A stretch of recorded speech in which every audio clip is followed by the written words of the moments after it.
Hello दोस्तों, welcome to SD study. SD study में आपका स्वागत है। एसडी स्टडी में आपका स्वागत है। आज का सेशन हमारे लिए बहुत ही इंपॉर्टेंट रहने वाला है। आज का सेशन है बजट 2022, जो कि वित्त मंत्री निर्मला सीतारमण जी ने पेश किया है। इनका ये चौथा बजट है, चौथी बार उन्होंने बजट पेश किया है। क्रिप्टो करेंसी एनएफटी से आय पर 30% टैक्स। क्रिप्टो करेंसी पे अब टैक्स लगेगा। वित्त मंत्री का कहना है कि युवाओं पर सरकार का फोकस है। 30 लाख अतिरिक्त नौकरी देने की क्षमता है। इसके लिए सरकार क्षमता से काम कर रही है। मतलब सरकार कह रही है कि इस साल का जो बजट आया है 2022-23 का, इस साल 30 लाख अतिरिक्त नौकरी देने की सरकार का टारगेट है। आरबीआई जल्द लॉन्च करेगी डिजिटल रुपया। मतलब आरबीआई भी अब डिजिटल करेंसी लॉन्च करेगी। एजुकेशन के लिए डिजिटल यूनिवर्सिटी शुरू की जाएगी। और पर्सनल इनकम टैक्स में कोई राहत नहीं है। पर्सनल इनकम टैक्स था जो, मतलब पर्सनल इनकम टैक्स था जो, उस पर कोई राहत नहीं मिली है। एलटीसीजी टैक्स पर 15% से ज़्यादा सरचार्ज नहीं, 15% से ज़्यादा सरचार्ज नहीं लगेगा। कैपिटल गुड्स पर इंपोर्ट ड्यूटी में मिल रही है छूट हटाई गई। इंपोर्ट ड्यूटी में जो छूट मिल रही है उसको हटा दिया गया है। वर्चुअल डिजिटल एसेट्स पर 30% टैक्स लगेगा। वर्चुअल डिजिटल एसेट्स पर ट्रांसफर 1% का टीडीएस भी लगाया जाएगा। 30% टैक्स लगेगा और 1% 30% टैक्स लगेगा एसेट्स पर और 1% टीडीएस भी लगाया जाएगा। एनपीएस पर टैक्स राहत की सीमा 10% से बढ़ाकर 14% कर दी है। एनपीएस पे टैक्स 10 से 14% कर दिया गया है। और हम बात करें डिफेंस सेक्टर में, तो कैंपस का 68% हिस्सा भारतीय कंपनियों के लिए रिजर्व होगा। मतलब जो डिफेंस सेक्टर में जो कैंपस होते हैं, मतलब डिफेंस सेक्टर का जो वर्दी होगी, कुछ और हो गया, मटेरियल हो गया, जो भी चीज़ें डिफेंस के ऊपर प्रयोग में ली जाती है, उसका 68% 68% जो हिस्सा है वो भारतीय कंपनी के लिए रिजर्व होगा। मतलब भारतीय कंपनियां ही उसको तैयार करेगी। नंबर 11 पे हम बात करें तो 2022 में 5G लॉन्च होगा। ये सबसे बड़ी अच्छी बात है, 5G लॉन्च होगा 2022 में। नई पीढ़ी की 100 वंदे भारत ट्रेन होगी डेवलप। मतलब कि 100 वंदे, जो अभी वंदे ट्रेन चल रही है, वो 100 ट्रेनें, ऐसी ट्रेनें 100 ट्रेनें और चलेगी। पीएम आवास स्कीम में 80 लाख नए मकान बनाए जाएंगे। सीएम नहीं, पीएम आवास स्कीम के तहत 80 लाख नए मकान, 80 लाख नए मकान, 100 वंदे ट्रेन। और पीएलआई स्कीम में 60 लाख नई नौकरियों की संभावना है। 60 लाख नौकरी, 100 वंदे ट्रेन और 80 लाख नए मकान हाउस। ब्लॉकचेन प्रौद्योगिकी का उपयोग करके डिजिटल रुपया जारी किया जाएगा। ई पासपोर्ट जारी किया जाएगा। ई पासपोर्ट का मतलब होता है जिस पासपोर्ट में चिप लगी हो, मतलब चिप का पासवर्ड आएगा, जिसके अंदर चिप होगी। जैसे अपने एटीएम कार्ड में चिप होती है, सिम कार्ड होता है, वो चिप होती है, ऐसा ही चिप आएगा ई पासपोर्ट, उसको ई पासपोर्ट बोलते हैं। राष्ट्रीय टेली मानसिक स्वास्थ्य कार्यक्रम शुरू किया जाएगा। जीरो पॉलिसी यूज पॉलिसी पेश की जाएगी। विशेष आर्थिक क्षेत्र अधिनियम को एक नए अधिनियम से रिप्लेस किया जाएगा। सोवरेन ग्रीन बॉन्ड, ये देखो ये टाइपिंग मिस्टेक है, ब्रांड जारी किए जाएंगे। भारत की अनुमानित वृद्धि दर 9.2% है। मतलब जो अनुमानित वृद्धि दर है वो 9.2%। लॉन्ग टर्म कैपिटल गेन्स पर 15% टैक्स लगेगा। एम्प्लॉय और सेंट्रल स्टेट गवर्नमेंट पर कर कटौती की सीमा 10% से बढ़ाकर 14% की गई है। इससे सामाजिक सुरक्षा लाभ में मदद मिलेगी। Employees of central and state government की जो कटौती दर है उसकी सीमा 10% से बढ़ाकर 10 से 14 कर दी गई है। कोऑपरेटिव सरचार्ज 12% से घटाकर 7% कर दिया गया है। ये अच्छी बात है, 12% से घटाकर 7% कर दिया गया है कोऑपरेटिव। वर्चुअल डिजिटल संपत्ति के हस्तांतरण पर 30% कर लगेगा। डायमंड पर सीमा शुल्क घटाकर 5% किया गया है। डायमंड, ये पॉलिश वाला डायमंड होता है, एक अलग डायमंड होता है जिस पे सीमा शुल्क घटाकर 5% किया गया है। देखो इंपॉर्टेंट फैक्ट बताते हैं आपको। 30 लाख अतिरिक्त नौकरी देने की क्षमता। वित्त मंत्री का कहना है कि युवाओं पर सरकार का फोकस है। 30 लाख अतिरिक्त नौकरी देने की क्षमता है, इसके लिए सरकार पूरी क्षमता से काम कर रही है। नेक्स्ट हम बात करें बजट से देश के विकास को मिलेगा बल। वित्त मंत्री का कहना है कि यह बजट सिर्फ 1 या 2 साल के लिए नहीं, यह बजट 1 या 2 साल के रोड मैप से तैयार नहीं है, बल्कि इसे अगले 25 साल के लिए ब्लूप्रिंट तैयार किया गया है। इस बजट से देश के विकास को प्रोत्साहन मिलेगा, ज़्यादा से ज़्यादा नौकरियां पैदा होगी। हर साल 25,000 किलोमीटर हाईवे बनाने का लक्ष्य रखा गया है। हाईवे बनाने का लक्ष्य रखा गया है 25,000 किलोमीटर। 100 गति शक्ति टर्मिनल बनाए जाएंगे।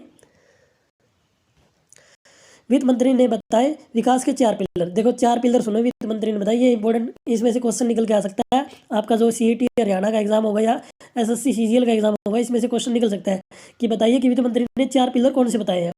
वित्त मंत्री ने बजट के दौरान विकास के 4 पिलर गिनाए हैं। इसमें से 1 साल में 25,000 किलोमीटर हाईवे बनाना। देखो 25,000 किलोमीटर हाईवे बनाना 1 साल में। हेल्थ इंफ्रा को मजबूत करना। नंबर 2, 25 साल के लिए ग्रोथ का ब्लूप्रिंट तैयार किया गया है। उनका कहना है कि देश की ग्रोथ सभी अर्थव्यवस्थाओं में सबसे ज़्यादा रहने का अनुमान है। सबसे ज़्यादा अर्थव्यवस्थाओं में रहने का ये नंबर 4 है। और ब्लूप्रिंट 25 साल का ब्लूप्रिंट ये नंबर 3 है। और हेल्थ इंफ्रा नंबर 2 और 1 साल में 25,000 किलोमीटर हाईवे बनाना नंबर 1। ये है 4 पिलर। ये है 4 पिलर। पीएलआई स्कीम में 60 लाख नई नौकरियां। पीएलआई स्कीम में 60 लाख नई नौकरियां मिलेगी। 30 करोड़ से अतिरिक्त प्रोडक्शन की उम्मीद है। पूर्वोत्तर के विकास के लिए 1500 करोड़ आवंटित। पूर्वोत्तर के विकास के लिए 1500 करोड़ रुपए आवंटित। रोजगार बढ़ाने पर सरकार का फोकस है।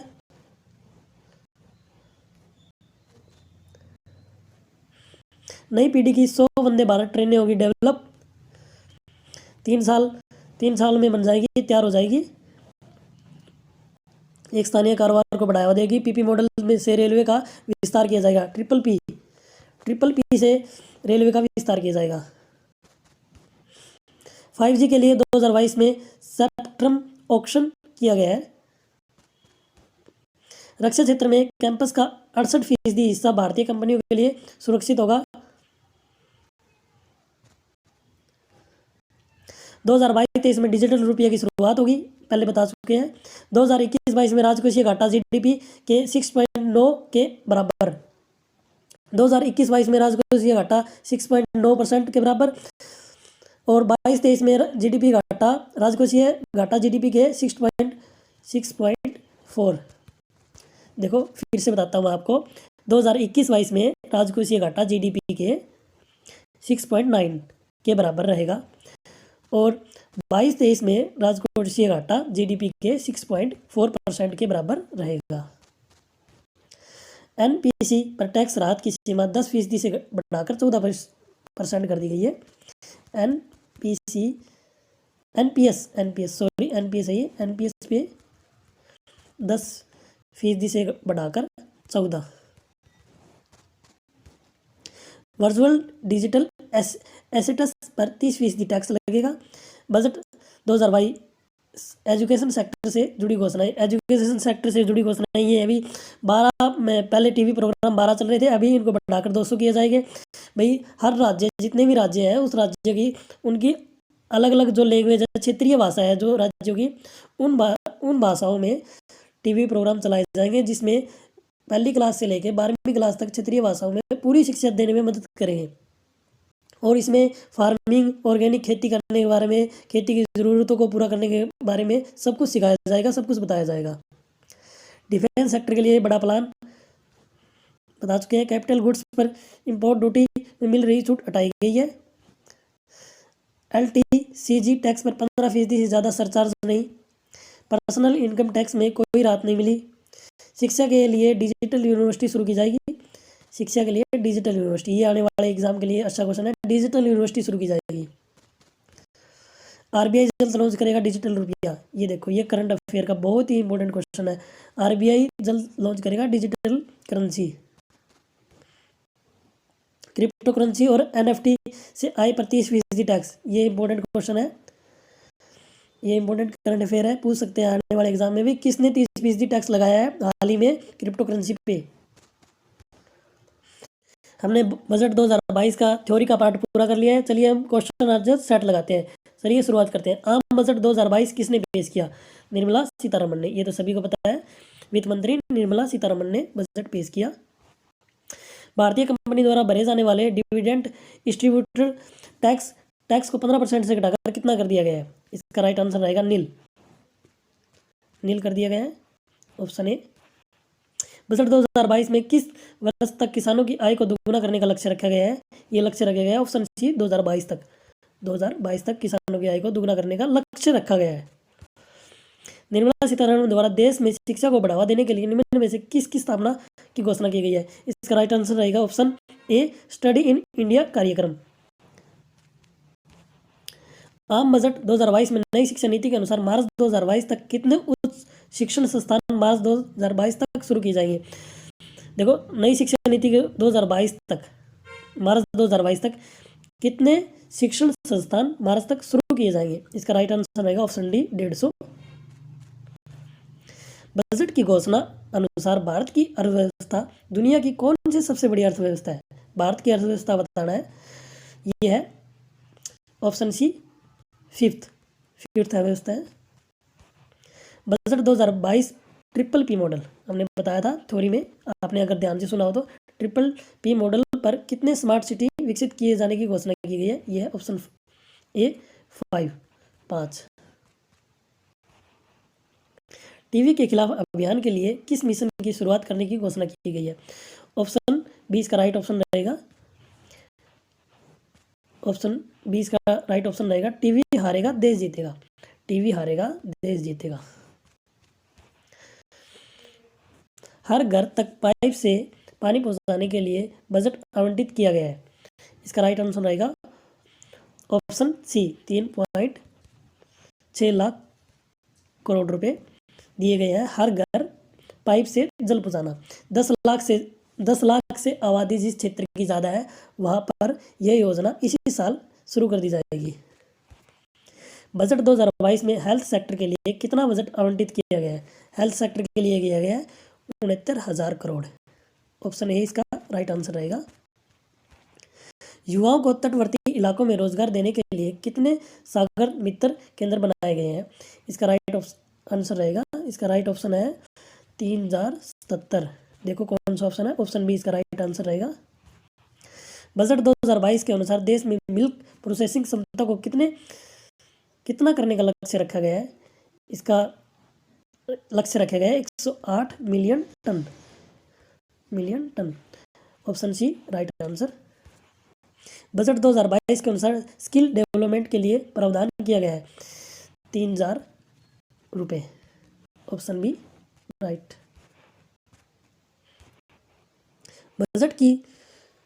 बजट की घोषणा अनुसार 2014 से 19 के दौरान भारत का प्रत्यक्ष विदेशी निवेश कितना रहा?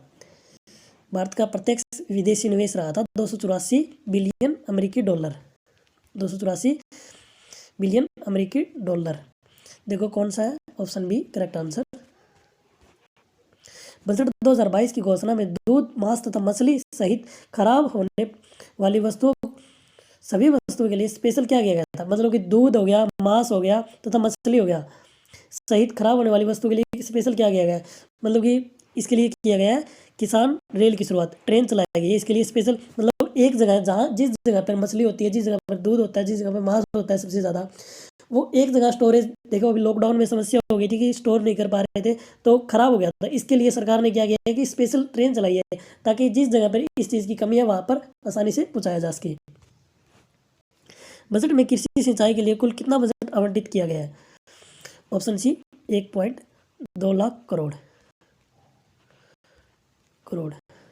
आज़ाद भारत का सबसे पहला बजट किसने पेश किया था?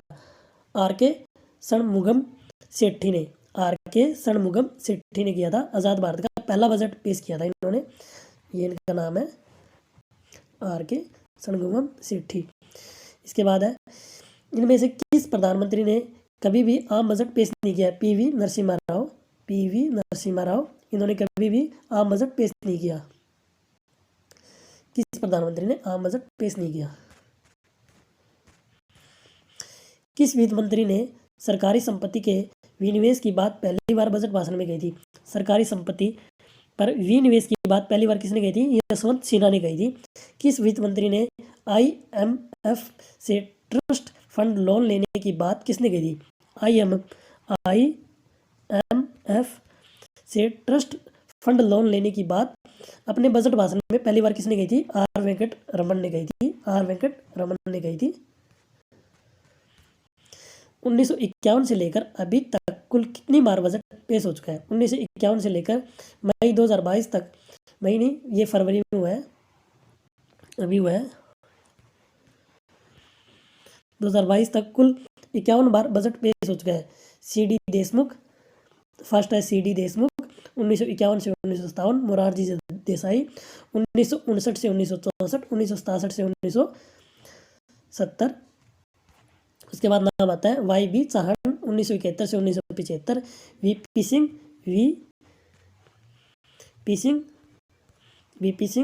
1985 से 1987, मनमोहन सिंह 1991 से 1996, यशवंत सिन्हा 1998 से 2004, P चिदंबरम 1996 से 1998, 2004 से 2009, 2013 से 2014। उसके बाद प्रणब मुखर्जी 1982 से 1985, 2009 से 2013, अरुण जेटली 2014 से 2019। किसका भाषण सबसे लंबा था? मनमोहन सिंह द्वारा 1991 में दिया गया बजट का भाषण सबसे लंबा था। मनमोहन 1991 में मनमोहन सिंह जो प्रधानमंत्री रह चुके हैं, वे पहले वित्त मंत्री थे देश के, भाषण सबसे लंबा रहा था। उन्होंने 8700 शब्द का भाषण दिया था। 8000 टोटल शब्द कितने थे? 8700। इसके अलावा यशवंत सिन्हा का भाषण, इसके बाद यशवंत सिन्हा का भाषण जो 15700 शब्दों का था। सबसे छोटा भाषण किस वित्त मंत्री का था? सबसे छोटा भाषण YB चौहान का था जो 9300 शब्दों का था। उसके बाद सबसे छोटा भाषण था मोरारजी देसाई का जो 10,000 शब्दों का था। मोरारजी देसाई का था 10,000 शब्दों का। यह था 2022 का बजट। 2022 का बजट। अगर वीडियो अच्छी लगी हो तो लाइक करें, शेयर करें, सब्सक्राइब करें। Thank you. मिलते हैं नेक्स्ट वीडियो में, तब तक के लिए गुड लक।